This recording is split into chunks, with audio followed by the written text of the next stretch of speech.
we got some new patch notes. I just turned on my stream. People are linking me the new notes. Haven't had a chance to look at them yet.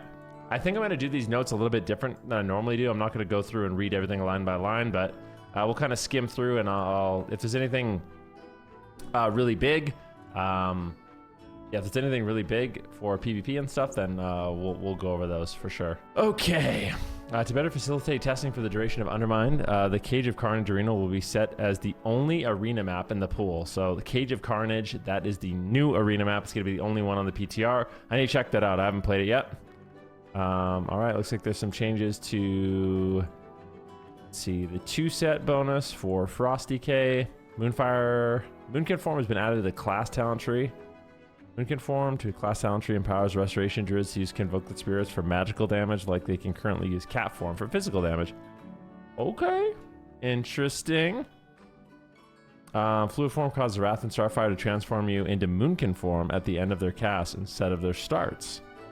Okie dokie, artichoke. That way you can kind of like put it all together. Basically, it feels like they want to just make a lot of the like power shifting and stuff like that a lot more convenient.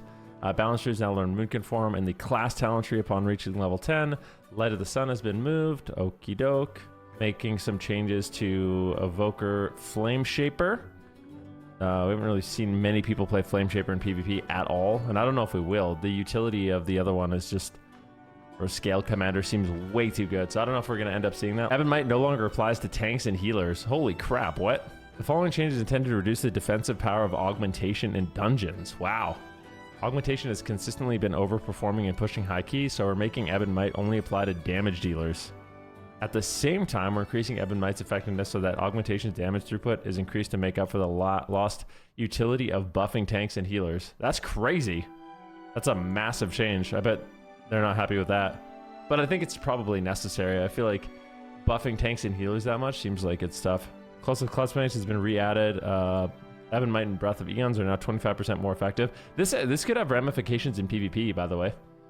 That you might actually be, might go back to like, you know, an Evoker buffing a Fury Warrior or an Unholy Decay or a Feral to like really, really crazy levels. All right, some stuff going on with Dark Ranger, Pack Ranger. Let's see. Making some adjustments to Marksmanship Hunter. By the way, if you guys haven't had a chance to check it out, the update to Marksmanship Hunter is sick. So if you guys don't know anything about what's going on, they changed Marksmanship Hunter to where you don't have a pet anymore, and you just have like an eagle NPC that will like swoop down and give you Roar of Sacrifice and stun people. It's nice, man. Double Tap has been updated. Aim shot and rapid fire effectiveness reduced to 80%. Double Tap is now granted by Volley in addition to True Shot. Oh shoot. More access to that. Let's look at Mage. Time Anomaly procs now ignore mana costs. Yeah. New talent, Aether Fragment. Aether Vision's damage bonus is increased to 15%. Choice Note Delay Sight. Arcane Barrage damage increased by 10%. Nether Precision no longer benefits Arcane Barrage. I don't like this change at all. Arcane Barrage benefiting from Nether Precision has proven to convolute your rotation decision making around Arcane Barrage. Yeah, that's bad for PvP. We like that as PvPers. Splintering Sorcery now generates a splinter when you consume Nether Precision or a fully stacked Aether Vision. That's a brutal change for Arcane, to be honest with you. So if you guys don't know anything about Arcane Mages, when you're bursting around your Arcane Surge right now, you actually want to consume Nether Precision, because when you consume Nether Precision, you generate splinters. So basically your rotation is like you missiles and then you barrage. And you can't do that anymore, so you're not going to be able to generate nearly as many splinters without actually hard casting Arcane Blast, which makes the rotation a lot more clunky. So that's kind of brutal for PvP. Fire excess frost cooldown reduction reduced to 5 seconds was 10 seconds. Okay. Sun Fury didn't really do too much here for fire. No, I mean you can, but it's not as good. It's actually less damage to do that, especially during Surge. Wintertide has been updated. Damage from your Frost Bolt and Flurry increase the damage of your Icicles and Glacial by 4%, stacking 4 times. Now that Fingers of Frost doesn't consume Winter's Chill, Wintertide had the potential to create some unintuitive rotational priorities.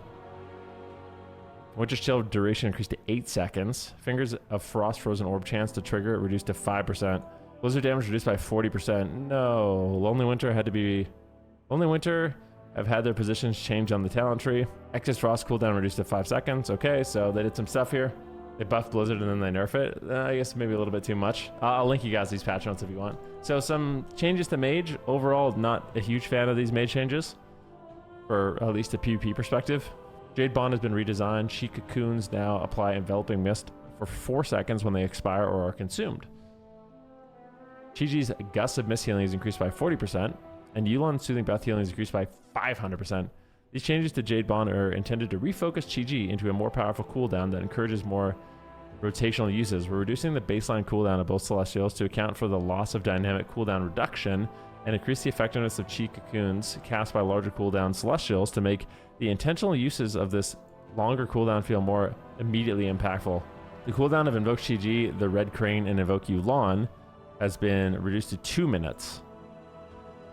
Chi Cocoon absorb amount now scales with the cooldown of your Celestial.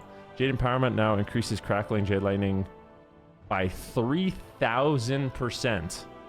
Was 2,000% and cleaves at 10% effectiveness. So they made the single target damage of Jade Empowerment better, but the cleave a little bit worse. But well, it's not. Yeah, I mean, it's still.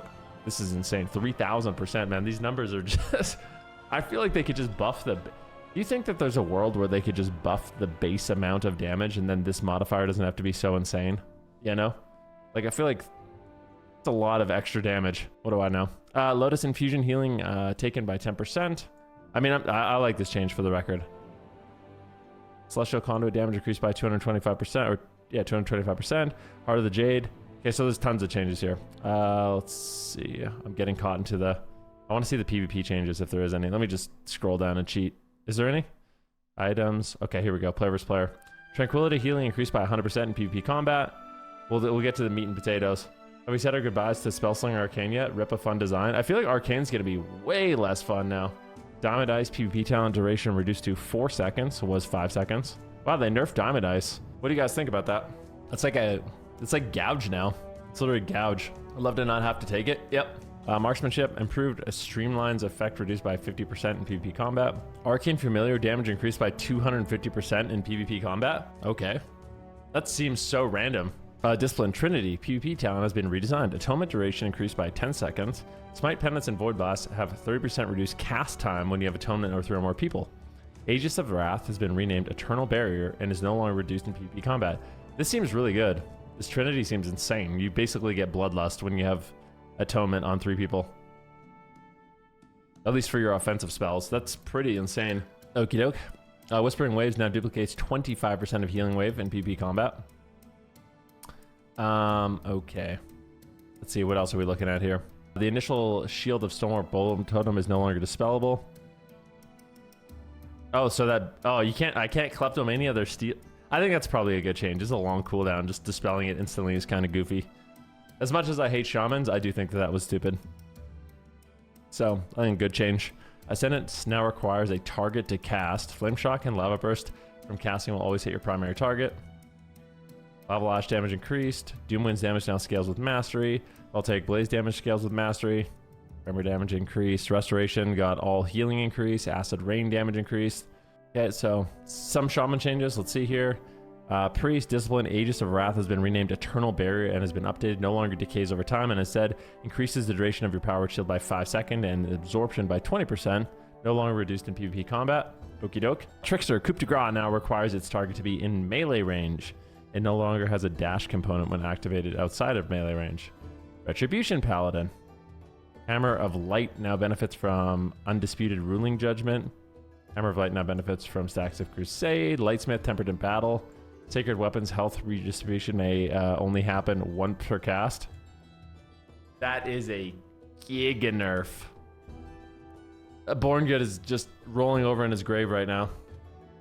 God bless him, dude. This is like one of the things that I see Paladins doing that makes them viable in things like Battleground Blitz, but probably a healthy change. Let's see what's going on with Holy. So, Truth Prevails, healing decreased, Greater Judgment, Absorb reduced. Oh no. Holy Prism, healing increased. Holy Shock, damage increased. Holy Shock, healing increased. So they buffed the damage and healing of Holy Shock by a lot. They buffed Holy Light as well. Divine Favor now increases healing done by Holy Light and Flash of Light by up to 20%. They nerfed Divine Favor. Okay. Interesting. What's going on with Windwalker Monk? This is where we were. Yeah, cool. So we basically did everything. 4-step bonus has been updated. Fist of Fury damage buff increased to 8% per stack, was 5. Slicing Winds damage increased by 33%, and the distance that level 1 empowered moves you has been decreased. We're keeping an eye on Slicing Winds as our testing to progress and ensure that the movement feels fluid and non-disruptive as possible. We would love to hear continued feedback in this area, and thank you, testers, so far. Zwen's Bond now reduces the cooldown of Invoke Zwen, the White Tiger, by a static 30 seconds. So you have 90-second Tiger now? Interesting. That'll feel pretty decent. Zwen's Bond now reduces... Oh, I read that one last. Emperor's Capacitor now increases the damage of Crackling Jade Lightning by 400% per stack. And Power of the Thunder King now cleaves Crackling Jade Lightning at 80%. Okay. All right, so some interesting patch notes. I'm super... As an Arcane Mage lover right now, I'm really kind of sad about those changes, but I guess we'll see what happens. Maybe we'll still be okay. I think Spellslinger got way worse though, so maybe Sunfury ends up being better. I'm really not sure though. We'll have to wait and see, and I'm sure there'll be more changes coming.